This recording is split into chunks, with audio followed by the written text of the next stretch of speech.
কি করতেছো? মাংস দেখছিস কতগুলো মাংস। হাতটা ইসে পাটা আমার জন্য। কই পাটা কই? পাটা নিচে আছে আর ওই যে পা। এই যে পা। হুম ও এটাই তোর? হুম আচ্ছা এটা আমার পা।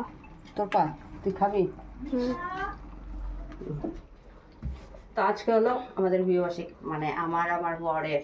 সবাই কংগ্রাচুলেশনস বলো, হ্যাঁ। মিস করো। হ্যাঁ তো ভেবে দিচ্ছি মাংস, মাংস না পায়েস, কয়েকজনকে আশেপাশে মাছ। কয়েকজনকে মানে 2-3 জনকে বলবো খাওয়ার জন্য, নাহলে এমনি তো আর অকেশন হয় না, আর কয়েক বছর থেকে তো করিই না। তার জন্য মাংসটা আনা, মাছও বানিয়েছি। তো এই যে মাছ সর্ষা দিয়ে, আর আমরা বেশি সর্ষা দিয়ে খাই কারণ আমার বরের সর্ষা দিয়ে পছন্দ। আমার বর বাঙালি মাছের ঝোলটা একটু কম পছন্দ করে।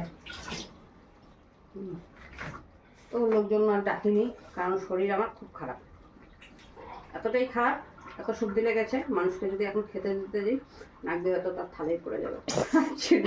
আর লোকজন ডাকিনি, শুধু মাংস বানিয়েছে, মাছ বানিয়েছি। আমার বর নিয়ে ইন্ডিয়া হাউসে, বর যেখানে কাজ করে সেখানে দিয়ে এসেছে। তো আজকে খাবো, আবার কালকে খাবো, 2 দিন হয়ে যাবে। টাটা। টাটা।